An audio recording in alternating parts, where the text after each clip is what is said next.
got a fantastic panel ahead. We've got a great different range of perspectives talking about the cloud. I know it's come up a few times as an issue in the morning sessions, but I think hopefully a deep dive here will be of some interest.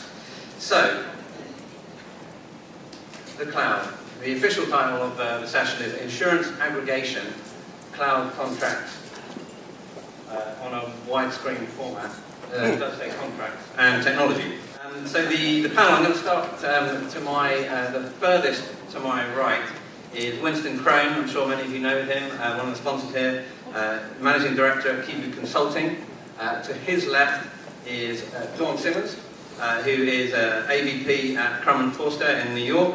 To her left is Vinny Sikora, who is a director at Verizon and works in ISCA Labs. To his left is Tom Turner, who is EVP at BitSight Technologies. And to his left, by no means last, is Kurt Hageman, who is the CISO at Firehose. So we have two actual clouds represented on our panel. So I'm delighted that they're here as well. Cloud has been in the news an awful lot recently, I think we've all seen an awful lot of, it's kind of finally beginning to get into the public consciousness. And I guess there's three words I can say about why that is. And they are celebrity naked photos. And it's amazing how all of a sudden the consciousness of the cloud and awareness of the cloud is in the kind of lay vernacular. And I think that is a significant shift in terms of where we're heading. In terms of the panel itself, I want to try and make this an interactive session, so if you do have questions, ground rules are please just stand up, shout, or use the microphones, and we'd love to get your thoughts as we're going through the session. And then, obviously, I'll be happy to deflect any questions to anyone other than myself on the panel. Secondly, the second ground rule is no weather-related puns, please, here. So, without further ado, I'm going to kick this to Vinny. And ask, just at a high level, could you give us, what are we talking about when we mean the cloud? Thanks, Ollie. As always, it's a pleasure being here. I always enjoy all of Mark's conferences, and they're always a blast. It's good to see everybody. So most of you at some point have heard a definition of the cloud, so I'm going to just give you a couple characteristics of what they are. So when we talk about cloud technology, we really talk mostly about storage and access. It's the ability for companies to host their data somewhere where they can do what I use the term meter billing, or really kind of pay by the glass versus buying the entire bottle analogy. Instead of building your own data center, you can lease some space in somebody else's data center and you can share it. Shared access is the other thing. It's you're saving costs by sharing infrastructure with a number of different organizations. So, that's where some of the cost benefits come from. The other term I like to use is scalability. It's the ability to grow and shrink the amount of network and data and computing bandwidth you need. A good example of that is retailers, and in the holiday season, the amount of usage of the internet and the usage of retailers expands tremendously, and then it shrinks in January, February. So those are industries that really benefit from the cloud, and the cloud lets you do that. It kind of lets you expand and shrink. I call that the elastic waistband. You eat lunch, kind of let the elasticity do its thing, and then maybe later in the day it kind of shrinks back. And so that's kind of how a cloud provider works. And then the last part is really availability. Like cloud providers, they make it possible for us to access our data anytime, anywhere, right? So it's the ability to get your email when you're traveling, and all those types of things, And so like Dropbox is a pretty good example of a cloud provider. A lot of people use Dropbox because you can access it anywhere. And also the other reason they use Dropbox is because their corporate network won't allow them to access it. So they throw it up in Dropbox and bring it down later. Vinny, you're getting ahead of ourselves. Oh, sorry. And then a couple of examples. So there's infrastructure as a service. Those are like the big cloud providers like Amazon, Google, Terramark, those types of companies. And then you have software as a service providers that provide the whole suite. And those of you, how many here have a Yahoo Mail account or a Gmail account? Okay. So everybody that raised your hand, you're using a cloud provider. And that's the side of the equation that people are most concerned with, because when you send an email, you don't know where that email is being stored, you don't know where it's being backed up, you really don't know much about your Gmail account and your Yahoo Mail account. So if you send sensitive information to your Yahoo account, you have no idea who has it. So basically, when you think of cloud, you want to think of a vendor, a third party, somebody that you're putting your data on, and there's different levels of control that you or your enterprise will have. Ranging from full control if you build your own cloud within a cloud provider, which is called private cloud, or you go the public route, which is like the Yahoo Mail example. How's that for a start? That's very comprehensive. This is my weather joke, which we'll skip over. And this is what an actual cloud looks like. So, Winston, maybe in terms of looking at the differences between the different types of services and apps and all of the different parts that make up a cloud, maybe just for those of you who can't see, this is a graph of the anticipated growth in public cloud services according to Forrester Research, and you'll see that there are different shades of blue. Winston, would you want to just deconstruct this graph a little bit and talk through the different categories here? Well, I'm going to concentrate on, but before we get onto that, I'm just going to concentrate, I'm trying to look at that. I didn't bring my binoculars with me, so I'm not able to do any cloud watching. There's conceptually two different things in cloud. First of which is, and Vinny touched on it, is storage. You're sticking your data up there, and it expands, it contracts. And applications, stuff that you used to do on your databases, your Salesforce. And they're radically different, conceptually radically different, and also for security purposes. Storage, you just stuff it up there. Once it's up there, to hack into Google or Amazon servers is a pretty difficult thing, all things considered. It's certainly harder than attacking and getting into most corporations or organizations' stored data. The issue is that cloud gets confused with applications in Salesforce. Salesforce, for example. That's an active thing. You're constantly accessing it. Your employees are accessing it on the road. They're accessing it from mobile devices and apps. That's not a warehouse that's got doors. That's a completely open house. People coming in and out all the time. That's also storage. So running through the different things of SaaS and platform, Vinny, how would you break those things down? Software as a service, like I gave the example, Salesforce.com and Yahoo, that's where you have no control. You really don't. You're trusting your provider for everything, right? When you think about Yahoo, right, or Gmail, you really don't do anything other than create a username, a password, and you log in. All the other details are managed by the cloud provider. Infrastructure as a service is different. Let's say you're a company and you want to host in LA. We're in LA, right? So you want to host in LA. Well, that's where you have more control, because they're going to give you a room, they're going to give you some servers, they're going to give you some network, they're going to give you, lights and power, and they're going to tell you, look, this is not going to go down, you're going to be solid, and nobody's going to drive a truck through our front gate and break in. But then you have to manage the other layers. Like if you have a corporate application, your IT team might be writing the code that sits on the server. So infrastructure as a service is like the foundation. I call it the bricks and mortar. And then platform as a service, which I really won't get into, is software as a service. They sit on top. So that's kind of the way you want to think about it. So just to explain this graph a little bit more, I know it's difficult to read. The very bottom thin line is infrastructure as a service. Above that is platform as a service. And the big chunk of this graph is software as a service, which is the biggest growing area, as you would expect. And Vinny's mentioned Salesforce, for example. Yeah. And then the top part is business processing as a service, which is a relatively new area. So I want to bring in Kurt here. Firehose, where do you fit in this graph, and what are the kinds of things that you guys do? And obviously, as a CISO, I'm sure that this is front of mind in terms of how you build your security infrastructure.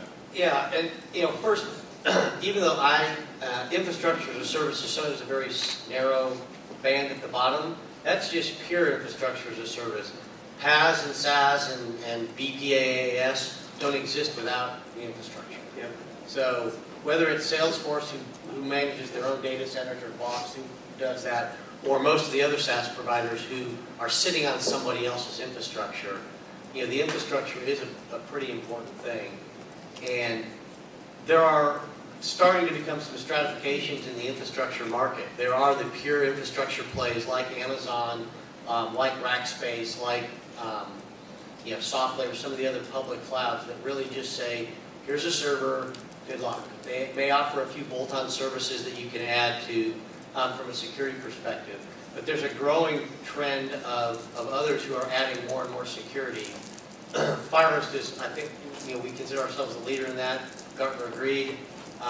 We made the upper right of the niche players in the recent managed hosting, Magic Quadrant, because we focus on secure hosting. So as opposed to just giving you the basic infrastructure, we wrap it with a very strong layer, several layers of security, so that you, especially as a SaaS provider, don't have to worry about a lot of that kind of security. So that it comes with the service. And I think that was one of the issues that came up this morning, referencing some of those big public cloud providers. And it's important to distinguish the infrastructure providers who are really giving you the tools, but no more, and the fully sort of more sophisticated or fully rounded security-based solutions. Is that right? Yeah, and Microsoft Azure is kind of in between those. They're a pure play infrastructure, but they've also integrated a good deal of security into their offering.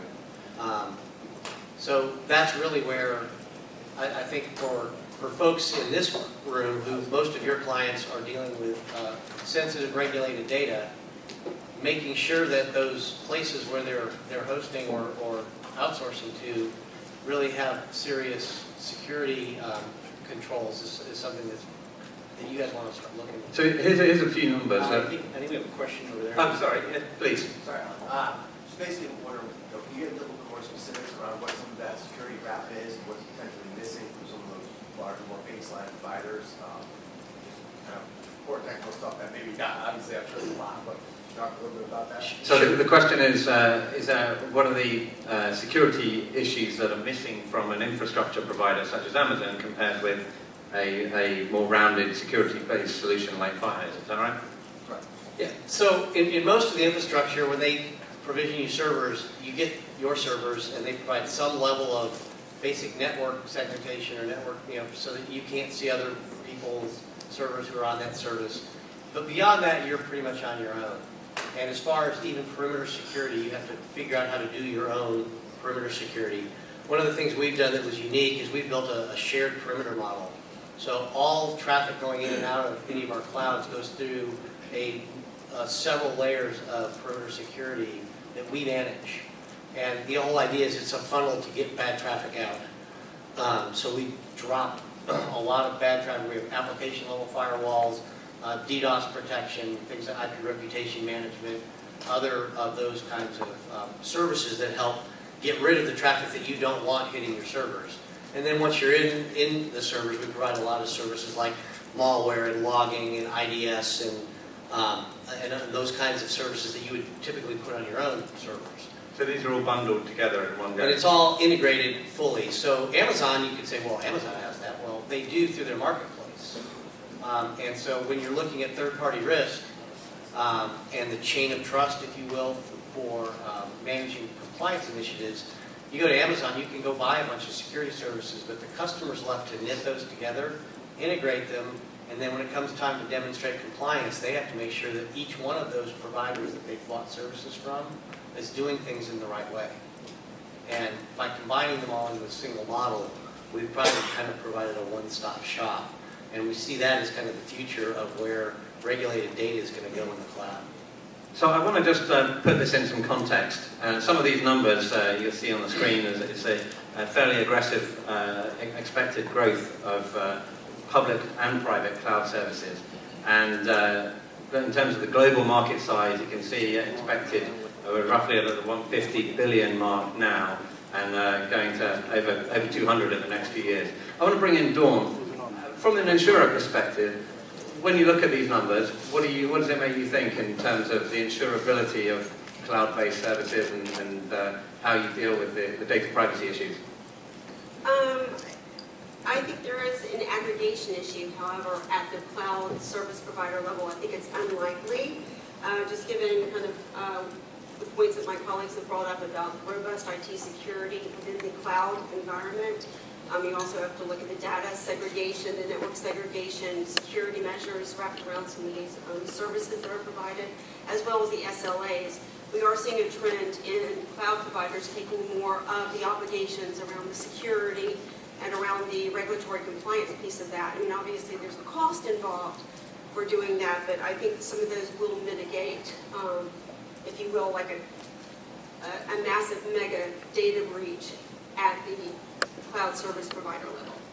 So, just put this in context, here's another unreadable graph. It's my specialty. Let me just walk you through this. The flat lines, this is pulled from the Verizon Data Breach Investigations Report 2014, and it's the number of breaches per threat action category. So you can see the lines down the bottom are error, misuse, and interestingly the physical cause of breaches is actually trending down, and then the three dramatically increasing lines is the social media and phishing related issues, malware, and then hacking right at the top. So I was at a security event recently in the summer, and full of hacking, people kind of doing their thing on their laptops, and everyone was fiercely tapping away. And one of them had a kind of a little sticker on the front of their laptop, and it said, "My other computer is your computer." And I thought that was kind of interesting, as a sign of the times. So to that extent, Dawn, on the aggregation issues, do you think that the conventional wisdom says that and I came up this morning already, one breach, 1,000 clients. How likely do you think that is, given what we've been talking about from Kurt and some of the other comments so far? I really don't think that's, I think it's highly unlikely that, again, that would happen at the cloud level. I mean, the things where we are seeing these trends, obviously, in hacking and malware, those are not symptomatic to, data being stored in the cloud. That could happen in, an insurance on data center, as we've seen in some of the big publicized breaches with Target and Home Depot. This had nothing to do with, their access or the data stored in the cloud. So I think it's, from a data aggregation issue, I really don't see that being the case if you're looking at this in the perspective of a cloud service provider. And Tom, you're obviously a big site, you're providing external network monitoring. Do you see any trends in this area, and what are your thoughts when you look at this graph? So I think the trend lines on this graph sort of reflect why the cloud has become such an attractive way for people to put business services into their businesses. It's often cheaper, it's certainly more user-friendly, and you can bring it up in a much quicker time to value. And if you look at the hacking trend here, the reason that line is going up is because the attack surface that you're all thinking about, how do I insure it or how do I manage it from a risk perspective, the attack surface is growing all the time. Only part of that is because of cloud services being used. So we're a consumer of infrastructure as a service. We deliver our product as a software as a service for all the reasons that customers want, which is they want the ability to be able to not have to build it themselves. They want the cost savings that we've talked about. The change that we have to think about from both an insurance and a risk management perspective is hacking in the same way that business services are getting easier because of the cloud. Hacking and malicious activity is getting easier, not just because of the cloud, but because of the change and the diffuse nature of the networks that we have. Yeah, one of the things we talk about is one of the reasons why criminals go after certain things is they look for opportunity. And if you're gonna attack someone, you want to go after somebody that's easier than a really defensible group. And so one of the reasons why right now a lot of people think that the data aggregation issue, the risk of it's low, is simply because unlike a Target or some of the companies out there that have breached, security isn't their main job. It's not what they're in business to do. They're a retailer, and it's important to have security, but it isn't the main part of it. But cloud providers, security is their business, so they invest more. In security. For that reason, they're a harder group to go after.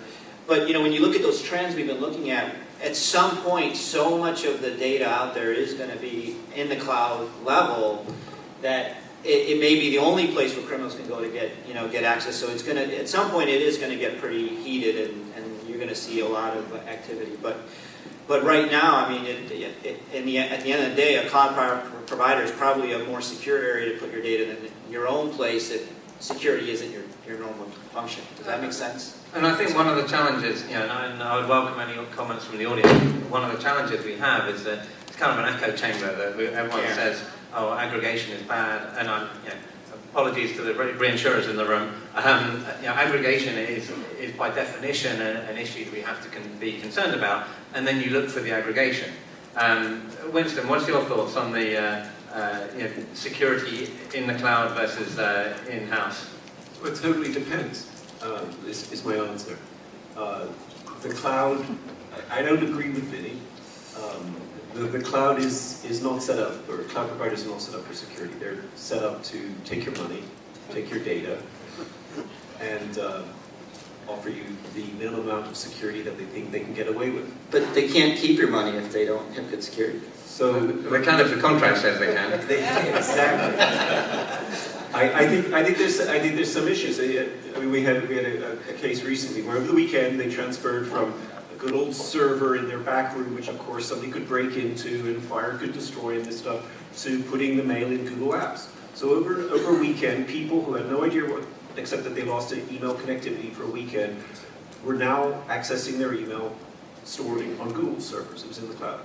Well, that went away from having security, which to get into that email was a kind of an annoying thing for hackers. It was actually a physically difficult thing for hackers. So now it's a password away. So they can, now that it's in the cloud, if you haven't got all the bells and whistles from Google, if I know Vinny's email address, then I can guess his password, which is foolish. It's 1, 2, 3, 4, 5. Yeah, it used to be 1, 2, 3, but they upped it to 5 digits. I can raid his email from Kinko's. Now, Friday I couldn't do that because they had a good old Exchange server and it was kludgy and maybe they lost their laptops and blah, blah, blah, blah. But you couldn't get into their email. So there are some complete sea changes.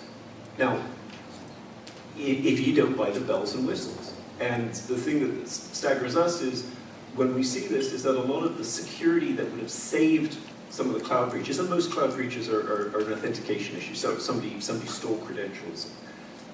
These could have been prevented if they had turned over the page of the service offering from Amazon or something and seen that for an extra $5 a month, you get alerts, or you get something texted to you, or you get an announcement that somebody is actually trying to download your entire email to China. But you aren't buying those bells and whistles. So it's almost like you've just got to turn the page. There is more written on the second page of the service offering of the cloud provider.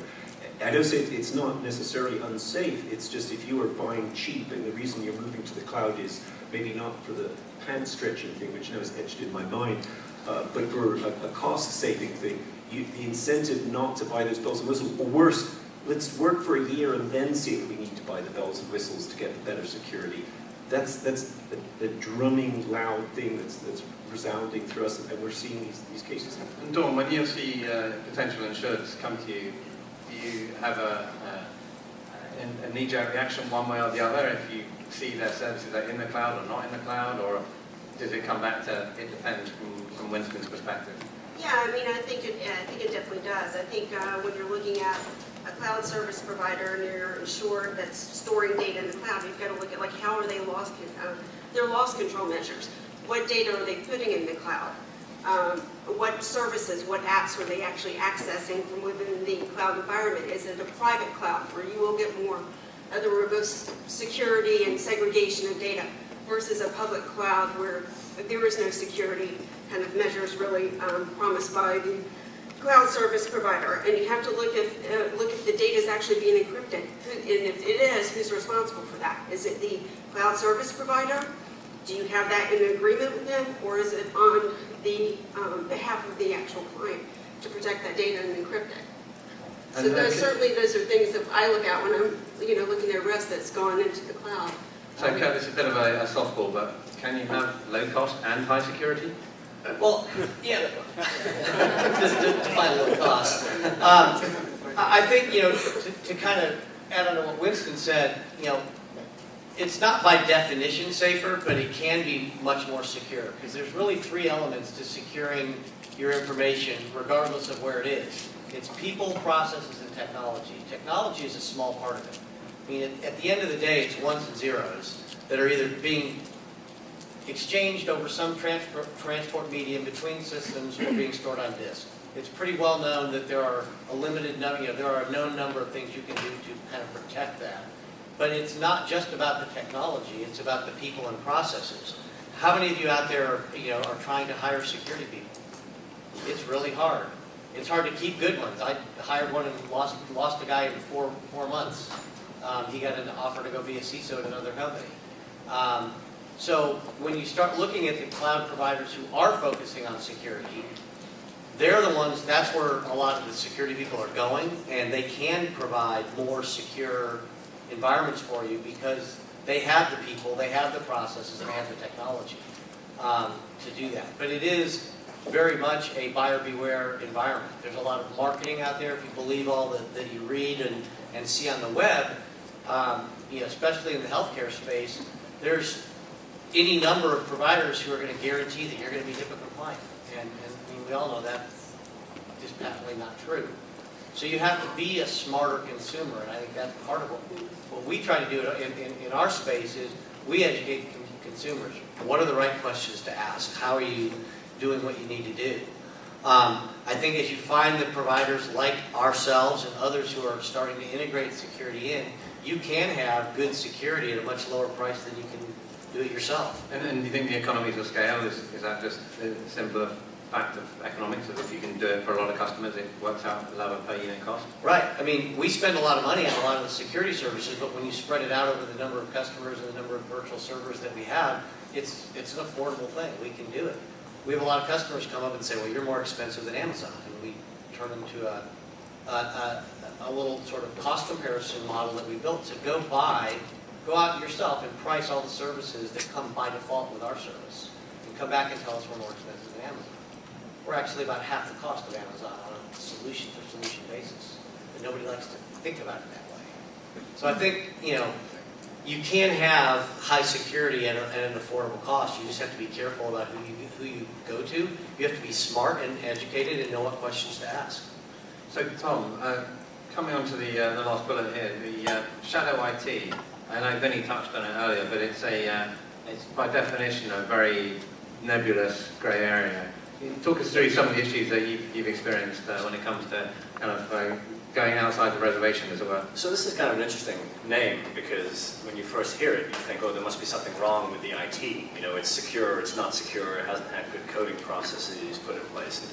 Now that may be true, but the reason it's called shadow IT is because it is IT and it is IT-enabled business processes that are being acquired and actually put in place in the company outside of the traditional sort of buying and due diligence process that runs through the CIO's office.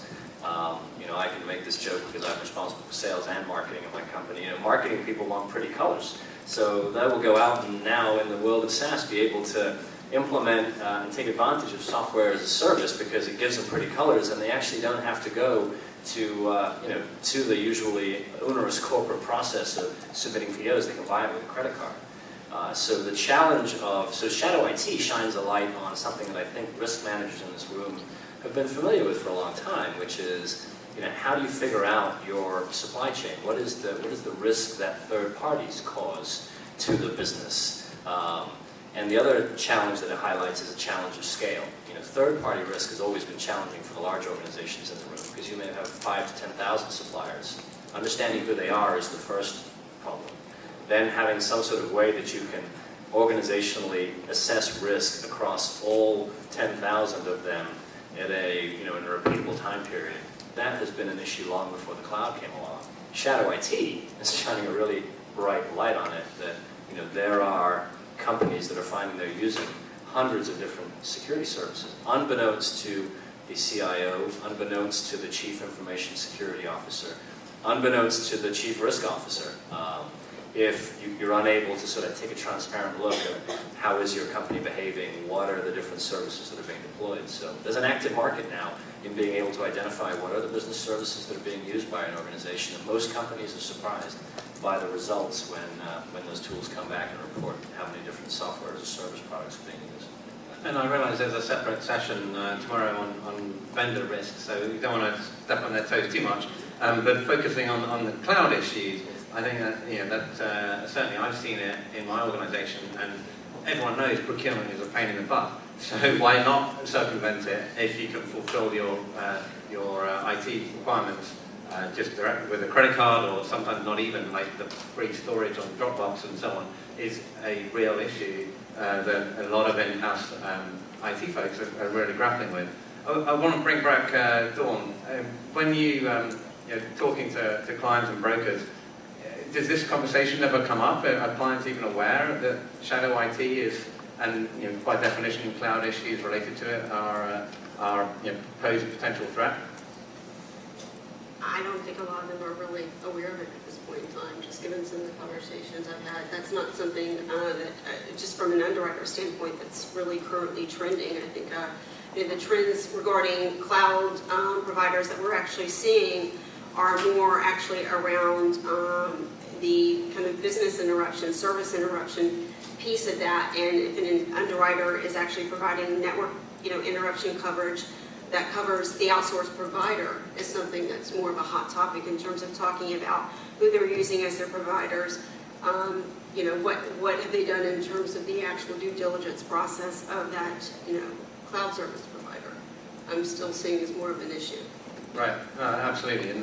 And Winston, when you're looking kind of post-breach and trying to fit the pieces back together from a forensic perspective, are you able to determine the origin and the nature of breaches, whether it was through shadow IT or some kind of cloud issue? Well, I think it gets back to that persons and processes issue. I'm always deeply suspicious when I see an organization which has incredibly strict security. We don't allow our people to bring in their own pens or pencils. We don't allow them to bring in anything at all. They're strip search because it's a natural incentive to get around these kind of rules. And when you say, you're not allowed to do X, you're not allowed to use USB devices and stuff like that, it's usually a red flag that it's exactly what people are going to do. They're going to work on shadow IT because they're going to work to get around these annoying things that the CISO has decreed. Is it a major problem? I'm not sure it's a huge problem compared to all the other terrible problems that are hitting most organizations in terms of their IT security. I think that if an organization is not monitoring their network and not monitoring their system and doesn't understand that strange amounts of data are flowing out, most shadow IT is relatively easy to spot if you are monitoring your system. It's more like a bellwether. If you're not able to spot that your people are using Dropbox when that's expressly forbidden, then you've probably got bigger issues.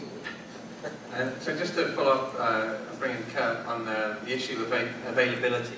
How do you address that, both in-house and how do you see that compared to your peers, both contractually and from a technology perspective? Well, one of the things we recognized when we built our cloud service was two things. We built it around security and performance because people have production workloads that they want to move out there. They can't run them on commodity hardware that has no SLA and has no high availability. So we purposely built a highly available infrastructure. So we provide a 100% uptime guarantee. We're running at 5 nines for the year. Who writes your insurance? What? Well, I know there's some representatives of that company, but I probably shouldn't. You don't need to answer that question, but that's a serious point. I mean, you're saying that you're able to offer 99.999% uptime, and you're that confident in its availability. Yeah, because of the way we've built things and the way we manage them, but not everybody Would you make does. that boast at DEF CON? What? That's right. Would you make that boast at DEF CON? Well, Actually, one of our first customers was That Kevin. sounded like nervous laughter to me. Well, no, actually, one of our first customers was Kevin Mitnick, and he was, our founder was at Black Hat in 2009, and Kevin was up on stage to give a presentation, and all of a sudden there was all this conversation in Twitter, you know, in the audience, and people looking at their devices, and nobody really knew. And what had happened was someone had gone in and hacked Kevin's site and put some images of, let's just say, inappropriate things with Kevin Mitnick's face on each of the participants in the inappropriate things. And our founder went up to him afterwards and said, you know, that was pretty embarrassing. Would you know, how would you like to, you know, does that happen often? He goes, oh yeah. He said, my site gets hacked about once a month. I just restore it from backup and keep on going. And he said, well, what if you didn't have to do that anymore? And Kevin's been a client since 2009, and his site's never been hacked.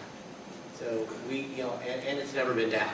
So I mean, our availability is pretty strong. Now, obviously, it's electronic equipment, so that going back to that slide with the racks and racks and racks, stuff happens. But we've managed to avoid any sort of major outages because we've taken care. And I think that's another part of the due diligence process. If you're worried about business interruption, you know, because it is production workload, look into their SLAs, look into what they've done, ask about architecture, get that data. If they're really willing to do business with you, they should be transparent and give you access to all that kind of information. So Vinny, let me throw the same question at you. How do you address availability? And is it simply a case of if you spend enough money, you can make these kind of guarantees, or is there more to it? I mean, a lot of data centers and a lot of hosting people, we call them the 5 nines, the 99.999. So I mean, that's out there, but I mean, Kurt's right, you have to have redundancy and high availability. So what high availability is when you have data, let's say that it's being written in a data center in Miami, at the same time it's also being written in a data center in Culpeper or in, you know, Texas or somewhere else. So what that does is it allows an entire data center or an entire infrastructure to go down, but it's still available somewhere else. So it helps you geographically distribute the data, offer the redundancies, and you know, those are some of the advantages that you get when you outsource, because if you're not big enough to have multiple sites. So Ali, to answer your question, I mean, I think that availability is definitely, you know, doable. It's achievable. I mean, you have to take in a factor like catastrophic events, obviously, but we were talking last night about business interruption. I think that's really, and I'm not an underwriter, so I don't understand the insurance issues about it, but I think, you know, business interruption is a big issue that I think people are going to have to look at, especially as more and more data gets out there. But from a technology standpoint, it's definitely doable, but how do you handle terrorism, right? So there was quite a well-known case that's been out in the public eye about Netflix, who I'm sure everyone knows, the video streaming service. They are one of Amazon's biggest clients, and they use Amazon EC2, and they went down, I think it was New Year's Eve, or Christmas Eve, for 12 hours or 24 hours, and it didn't really cost them a lot of money, because most people who use Netflix obviously pay by subscription. But clearly, you know, it hit all the mainstream media because it was such a high-profile issue, and people were only beginning to join the dots between, you mean Netflix is not like a little man with a DVD behind my TV? You know, when that kind of issue was raised, I mean, Dawn, you know, coming back to the business interruption from an insurer perspective, how do you react to that? What does that make you kind of think when you're looking at different companies and how they manage their outsourced cloud providers? Well, I think that's definitely one key element is looking at how their due diligence process with their outsourced providers, if they're looking into what redundant systems, you know, how transparent they are, and, you know, and telling you how they, you know, are guaranteed this, you know, 5-9 type of, you know, service interruption. And then you also have to look at the insured's actual risk management program. I mean, you can outsource your work, but you can't outsource your responsibility. So if you've got an insured that's got mission critical software or an application sitting in the cloud, and if something goes down, they either need to have their own backup systems, you know, at another cloud provider, or, you know, kind of off-site so they can keep up and going. But you can't completely. I mean, if an insured is just going, I've outsourced it to a third party, that's not very good risk management control, and that's probably not insured. I would want to insure. I think the challenge too, like Don, you raised a great point, is when you look at interruption, different technologies have different needs. So certain applications out there, like the financial markets, right? They like we've seen SLAs where they demand a certain amount of performance, and so they're not concerned about uptime. They're concerned about when we're up, are you going to be able to meet your performance goals? Try not to make a lewd pun there with that, but so the thing is that performance is a big issue, and so you could have a secure cloud. Yeah, thanks, Solly. And you could have a secure cloud and everything, but you have to also have the performance. And so I think that's where I think you're going to see as more and more digital media hits the networks and things, you're going to start to see the market shift towards guaranteed performance. And so, Tom, when you're looking at security scores and trying to track the levels of malware and other sort of malicious activity, are you able to spot trends relating to whether a company is using clouds or not, and how do you address that? So the research that we do doesn't really pinpoint the cloud versus the other parts of the infrastructure that a customer utilizes for their business. Now there are other technologies that we work with that are very specific about rating a cloud service provider.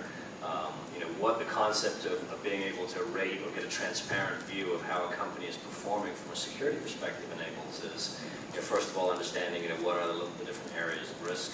Cloud may be one of those. That comes back to once you've established that for whatever reason, either because of or in spite of using a cloud service or some other technology in the environment, that the company is not performing well from a security perspective, what we find is then insurers, risk managers can start to have a conversation with that customer to find out what is it in the attack surface that is leading to that poor performance. I have to tell you actually that we don't see or hear a lot about challenges with security in the cloud service itself. It tends to be when the cloud service connects back to the more traditional IT infrastructure that a customer uses, and that's sort of the value of stepping back and looking at the performance of a company overall, not just the services from the cloud that is taken care of. Right. So, about that iCloud breach, Winston, I think you wanted to provide a little insight into how many photos you've been viewing or something. The iCloud breach. Very, very quickly, so everybody goes away with a little bit of knowledge. Labor Day last. As opposed to the rest of the session. Sorry about that.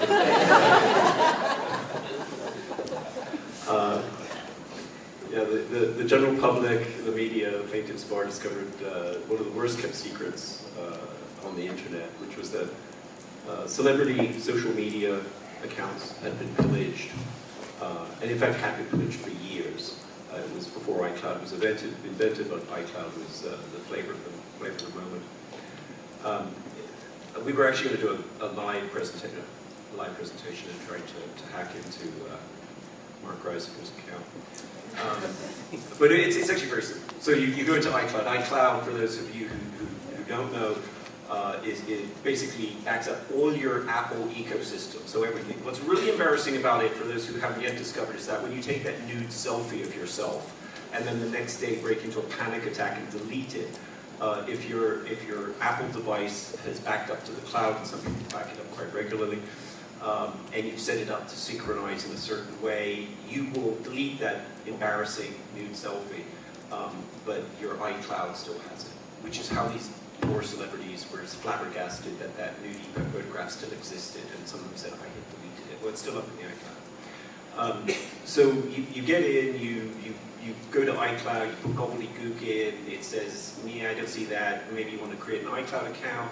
You say, great idea, you put in parishilton@gmail.com, and it comes back either with, that doesn't exist, or, yes, sorry, that account already exists. You think, well, that's bingo. So then you put in Paris Hilton, I forgot my the I forgot button, and it gives you a chance of trying to get into Paris Hilton's iCloud account. If you can guess her name and the name of her chihuahua is probably her password, and her birthday, and then put her in. What's really depressing in this, so conceptually for liability purposes, is that what happened on Labor Day was actually the reverse. This had been happening for several years, and what happened was that somebody dumped their entire collection of stolen pictures on a couple of different sites, but on IB being one of them. And for several years, you could just go to these. They wasn't in the dark internet. It was there, and then people would discuss how to hack into iCloud accounts, and there were in fact rippers. You could pay by Bitcoin and get people. You could target somebody. It could be somebody, you know, an ex-spouse to a famous actress or actor, and you would pay a ripper a Bitcoin, a couple of Bitcoins, and they would go and do this for you. And I think it's one of the first shocking things is, and you know, Apple's a wonderful company. There's incredible security and blah blah blah. But this was out there. I mean, if this had been a regulated industry, you know, FFIC regs, the SEC would have been all over this. If there had been websites discussing how to hack Bank of America bank accounts, I think there probably would have been something happening. But this was out there. So these sites were up there and trading, and you could buy stuff, and it was all kept kind of quiet. And then somebody just dumped the entire contents of their collection, and nobody quite knows why. But this had been stuff that had been collected over several years. And what's really interesting is that the stuff that's out there, what's been divulged in Newly South when you Google Newly Celebrity and look at the stuff, is a fraction of the stuff that's out there. Because these people were collecting it and then selling it. So there's a warehouse full somewhere. Ironically, what they're seeing is that a lot of the stuff that's stolen has been put up on Google Blogs, and they're now fighting against the government and trying to protect their stolen data. Yeah, it wouldn't be a presentation without the term tip of the iceberg. But the tip of the iceberg is that there's lots more stolen stuff out there that just hasn't been revealed. What this means for the iCloud breach is it wasn't Apple's fault, arguably. But what's kind of creepy is that this stuff had been openly discussed for ages. And secondly, some of the security things that have been put in place even since then are really kind of 20th century, 19th century things. You get email alerts, which are pretty useless for anybody under the age of 24 who doesn't really use email. So there's some quite interesting things here about liability. The iCloud wasn't hacked, but accounts were hacked. And what's also kind of interesting is that the same account methodology, the same way to hack an account, could be used for any account, which gets into your sort of catastrophic thing. Yeah, it wasn't the entire iCloud wasn't downloaded. It was individual accounts. The same tools were used for one account after another. How many accounts were done, we will never know. And I'm sure over the next few years, the stuff will still come out slowly coming out.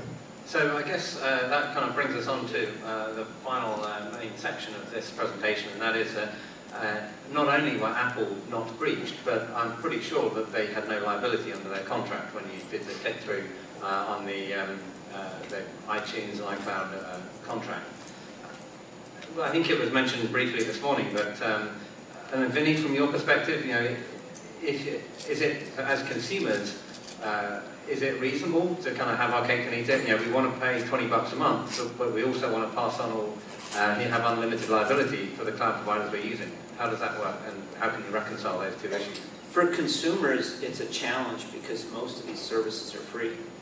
So when you download any kind of free cloud service, whether it's iCloud or Facebook or whatever, it's a free service. You're not paying for it. So and it's consumers, so they don't even read the terms and conditions, so they just go ahead and you know, hit yes, I'll do it. I think a positive that's occurring though is I think the regulatory frameworks are starting to really go after like mobile apps and things, and so they're starting to get into the consumer protections of it. And I would love to see, you know, more of that, but you know, so I think, Ali, it's going to be a challenge. I mean, it's going to be a challenge. When they're free services, I think it's going to be a challenge to, you know, how do you demand somebody to do something for something you're not paying for? You know, it's like, you know, I'm not giving you any money for this service, but, you know, I want you to change it. You know, so then I guess that comes on to, you know, customer expectations. Is it reasonable to have these high expectations, to go back to our plaintiff lawyer friends this morning?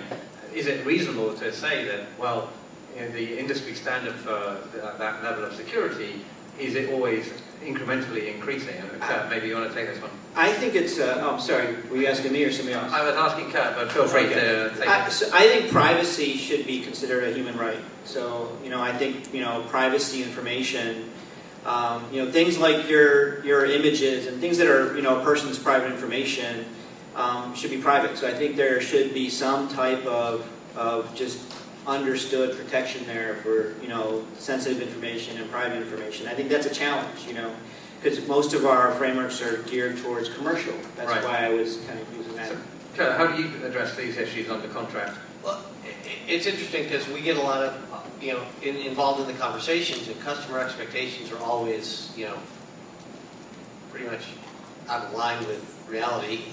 They all think that, well, we're going to give you the stuff, you're billing yourself as a secure service, so therefore we want unlimited liability, you're responsible for everything. And I have to have a conversation with two topics in it. One is shared security, because we aren't responsible for all of the security of what they do. So they have some responsibilities there, and they can't hold us accountable for what they're responsible for. And that usually goes pretty well. They go, well, okay, I can understand that. So we can have that conversation about parsing the responsibilities. But then another one is I say there's no such thing as perfect security. Yep. Even if we manage everything that we say we're doing with, there's enough lawyers in the room, there's reasonable and appropriate, workmanlike, professional, there's a number of terms I've seen sprinkled through contracts that says we're doing it in exactly the right way. That's what zero-day attacks, that's why they still call them zero-day attacks, because people don't know them, they haven't seen them before. So even in the event that something does happen, it's pretty unreasonable for you to expect unlimited, that provider to take unlimited responsibility. And then you throw in the third element of that, which is the contract value. And it's like, okay, you're going to pay me, in the case of free, you're paying me nothing, and you're expecting me to take all this liability. In our case, where you're paying me something, but you're wanting liability that's outsized. And I understand that in the healthcare space and the payment space, the penalties and fines for losing data may exceed what we think the value of your contract is and how much we're willing to go in terms of liability limits. But one of the examples I use is when people ask if they have homeowners insurance. And everybody says, yeah. I said, call your agent up and ask them and say you want to bump your insurance on your house to 3 times the value of the structure in your personal property. I said, if they manage to stop laughing long enough to have a conversation with you, ask them how that's going to go. That's what you're asking us to do. You've got, there's a financial thing there. So we try very hard to set expectations appropriately, but it is a difficult thing because I think people come in and say, well, we're giving you the data. You should be responsible for it. And it's just, again, it's an educational thing for everybody, for them, for the insurers, for everybody in the chain has to understand where the shared responsibilities lie, that there is no such thing as perfect security. And healthcare is a great example, right? So healthcare has posed a problem for cloud providers. And it's interesting, for those of you in this room, I think this is something interesting. So what's happened is cloud providers, because of having to sign business associate agreements, are having to take on some liability. Okay? So as a result, what a lot of cloud providers are doing is they're requiring their customers to buy cyber liability insurance. And they're also requiring their customers to encrypt all their data.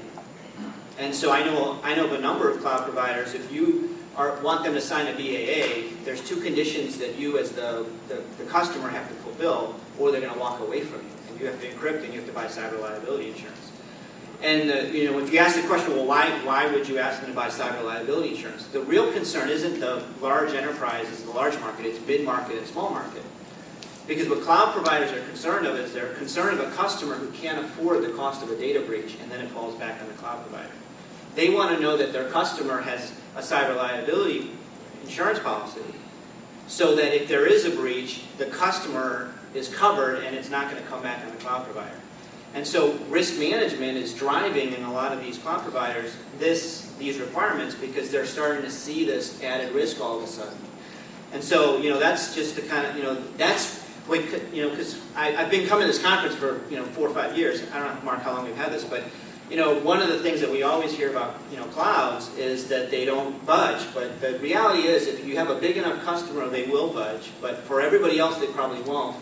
But they're starting to budge because they're terrified of healthcare. But it's such a large market, 20% of our GDP, right? That they know they need the business, and they're starting to shift. And so there's kind of some of the keys to the contraction. Let me just add, that's a great point, because Omnibus changed the landscape dramatically for business associates. It declared anybody, Amazon's approach prior to Omnibus was, we're not a business associate, we don't have access to your data, so therefore we don't qualify. Well, Omnibus changed that and said, oh yes you are. But for all of us that are in that space as business associates, we now stand side by side in the eyes of OCR and HHS in terms of liability. We are held accountable to the same level and the same standard as our customer. So we require encryption, logical encryption of data. It's the only way we can manage our risk. We couldn't get cyber liability insurance if we were taking customers on who had healthcare data and we were allowing them not to encrypt the data. We would be uninsurable. So we just have a few minutes left, so if you have any questions, feel free to think of a killer question for any of the panel. And I just want to bring Dawn one final comment on mobile devices.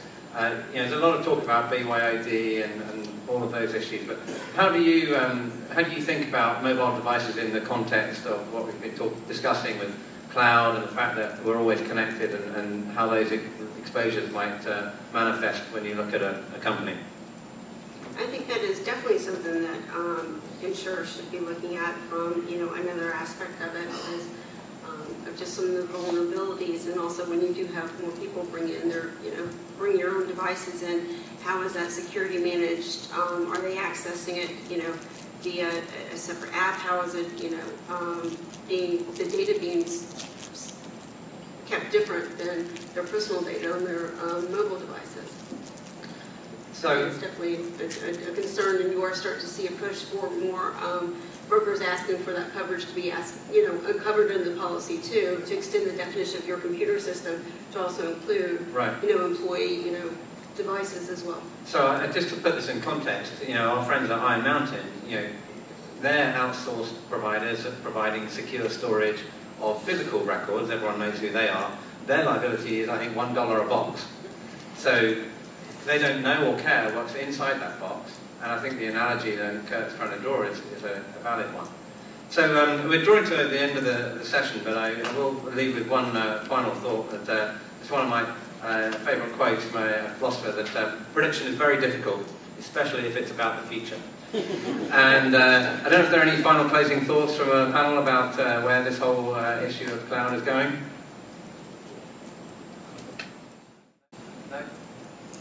Going once? In that case, I will leave it there, and I just want to say thanks for the panel. And final thought is, don't forget to turn off the default settings on your iCloud in your iPhone. Thanks very much.